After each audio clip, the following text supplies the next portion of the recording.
नमस्कार प्यारे मित्रों, आज का संवाद है लक्ष्मण जी नहीं सोए 14 साल। यह बात उस समय की है जब श्री रामचंद्र जी को उनके पिता दशरथ राजपाट सौंपने वाले थे। तभी उनकी दूसरी पत्नी कैकेयी को उनकी दासी मंथरा ने खूब भड़काया। मंथरा ने कहा कि राजा तो उसके बेटे भरत को बनना चाहिए। इसके बाद कैकेयी ने राजा दशरथ से 2 वर मांगे। पहला वर, भरत को गद्दी मिलनी चाहिए, और दूसरा, राम को 14 बरस तक वनवास में रहना होगा। राजा दशरथ को अपनी पत्नी के वर पूरे करने पड़े। जब रामचंद्र जी वनवास के लिए अयोध्या से निकले, तब लक्ष्मण जी ने भी उनके साथ जाने की इच्छा जाहिर की। लक्ष्मण जी के बन जाने की बात सुनकर उनकी पत्नी उर्मिला भी साथ जाने की जिद करने लगी।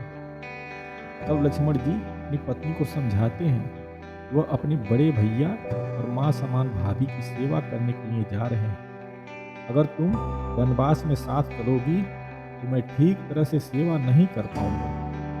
लक्ष्मण के सेवा भाव को देखकर उर्मिला साथ जाने की जिद छोड़ देती है तो महल में ही रुक जाती है। वन में पहुंचकर लक्ष्मण और भगवान राम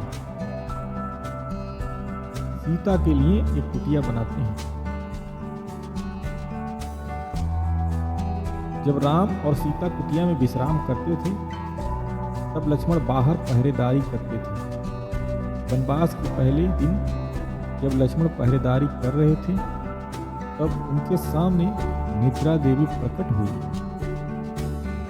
लक्ष्मण जी ने निद्रा देवी से वरदान मांगा कि वह 14 साल तक निद्रा मुक्त रहना चाहते हैं, और निद्रा देवी ने कहा कि तुम्हारे हिस्से की नींद किसी और को लेनी होगी।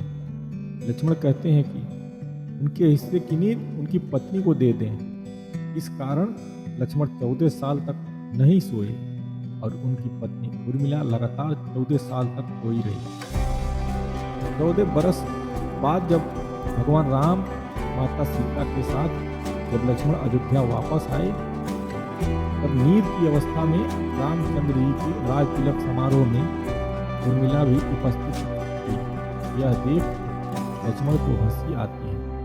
जब लक्ष्मण से हंसी की वजह पूछी गई, उन्होंने निद्रा देवी के वरदान के बारे में सब कुछ बताया। लक्ष्मण ने कहा, जब मैं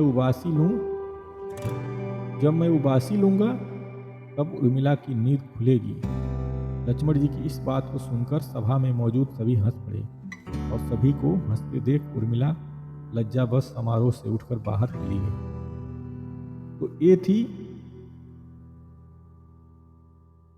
लक्ष्मण जी की 14 साल नहीं सोने का संवाद। मिलते हैं अगले वीडियो में, तब तक के लिए